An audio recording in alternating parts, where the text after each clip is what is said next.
Sedap kau mengata negara orang lain kan? Ya, Tajikistan memang antara negara yang paling miskin dalam dunia ni. Tengoklah, nombor 22 kot. Tapi ya, aku memang bangga dengan negara aku. Tahu sebab apa? Sebab sekurang-kurangnya rakyat negara aku tak macam hang yang suka merendah-rendahkan orang lain. Netizen Malaysia lah, salah sikit nak kecam kan? Silap sikit kau hina, silap sikit kau jatuhkan orang. Macam lah kau suci sangat. Kerap kali jika terjadi perdebatan di media sosial dari warganet negara tetangga, muncullah kalimat-kalimat yang tidak etis, yang sepertinya kalimat-kalimat tersebut sudah menjadi hal yang biasa diucapkan bagi mereka. Sebagaimana di video sebelumnya, ketika negara tetangga mengadakan festival kereta api Sarung, yang menggunakan lagu Tabola Bale, ada saja netizen negara tetangga yang tak terima, sehingga mengatakan, lagu boleh ikut, tapi perangai jangan diikuti. Perangai adab ke Laut Cina Selatan. Perangai Konoha dah sampai sudah. Lagu boleh ikut Konoha tapi perangai jangan diikut. Perangai dan adab ke Laut Cina Selatan. Kutuk Konoha tapi sama. Beza rakyat tak ramai je. Sebenarnya memang spesies keturunan sama dengan Konoha, nak buat camna. Tinggal tunggu masa nampak tak nampak lagi perangai. Lalu jika begitu, seperti apa perangainya sendiri? Warganet negara tetangga yang seperti ini, seakan-akan melihat perangai dan adab mereka sangat baik dan suci. Padahal kalau diperhatikan dan bahkan jika ditelusuri, jangankan di media sosial, pada forum resmi saja apabila terjadi perdebatan, kalimat-kalimat umpatan pun sudah pasti akan mereka lontarkan. Hingga ada beberapa warganet lainnya memberikan penilaian terhadap mereka yang gemar melakukan hal perbuatan caci maki. Sedap kau mengata negara orang lain kan? Ya, Tajikistan memang antara negara yang paling miskin dalam dunia ni. Tengoklah, nombor 22 kot. Tapi ya, aku memang bangga dengan negara aku. Tahu sebab apa? Sebab sekurang-kurangnya rakyat negara aku tak macam hang yang suka merendah-rendahkan orang lain. Aku bangga sebab walaupun negara aku negara miskin, orang sana mostly orang miskin, tapi mereka sangat-sangat baik hati. Sampai foreigner ke turis nak pergi sana, nak duduk kampung, nak merasai cara hidup kampung, mereka bagi free je. Aku bangga sebab walaupun negara aku negara miskin, negara aku sangat-sangatlah kaya dengan keindahan semula jadi, keindahan seni bina dia. Dia punya cantik, dia punya indah tu aku confirm, aku garanti hang takkan pernah boleh bayangkan. Tapi kan, kalau hang boleh cakap macam ni pasal negara orang lain yang ada ramai orang miskin, aku tertanya apa mindset atau pemikiran hang terhadap orang miskin dekat negara hang sendiri. Netizen Malaysia lah, salah sikit nak kecam kan? Silap sikit kau hina, silap sikit kau jatuhkan orang. Macam lah kau suci sangat. Apa yang saya share, disclaimer saya lah ni. Apa yang saya share berdasarkan pengalaman saya. Apa yang saya tengok, apa yang saya alami, apa yang saya rasa. Itu yang saya share. Pendapat saya berdasarkan pengalaman saya. Kalau tak setuju tak apa, tak kisah. Tapi jangan kecam kan? Jangan cakap yang menjatuhkan orang punya ni. Nak kritik boleh, jangan kritiklah yang membina, janganlah menghina kan.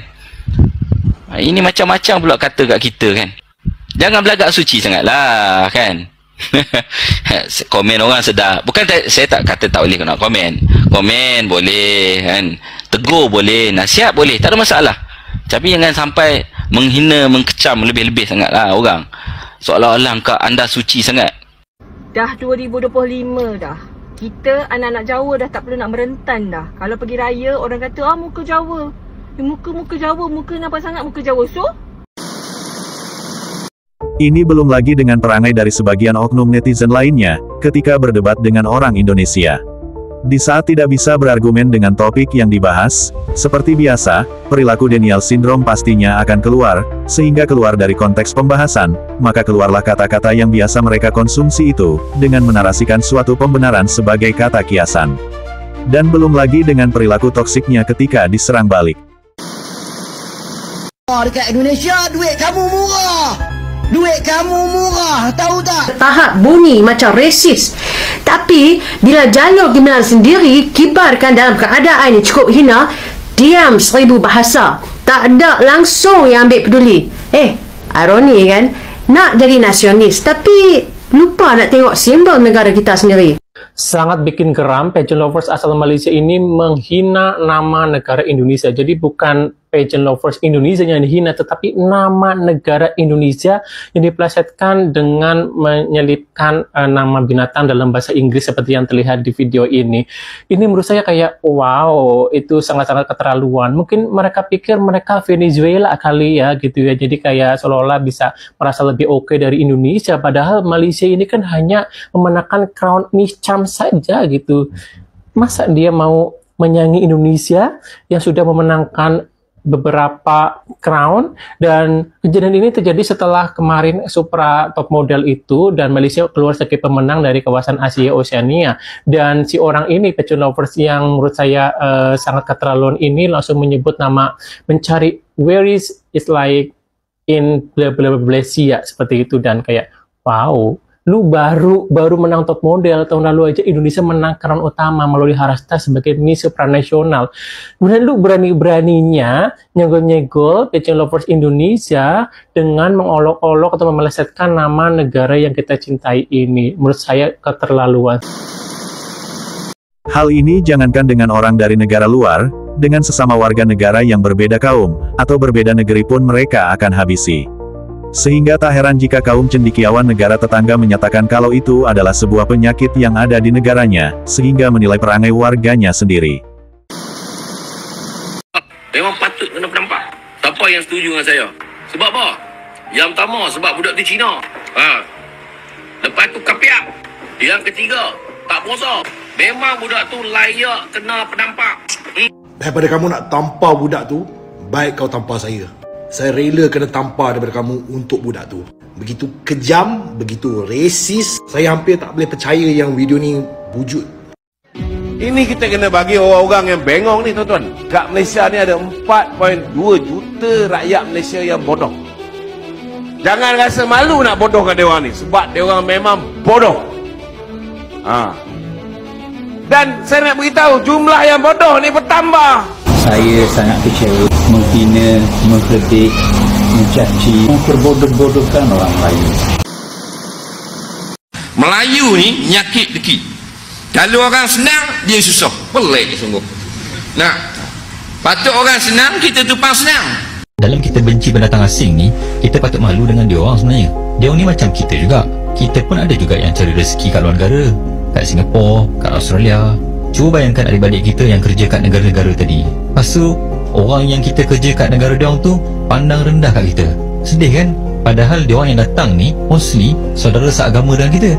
Mungkin cara mereka tu buat kita tak selesa. Sebab ialah dari negara yang lebih miskin contohnya. Cara diorang pun tak sama. Saya tak nafikan part tu.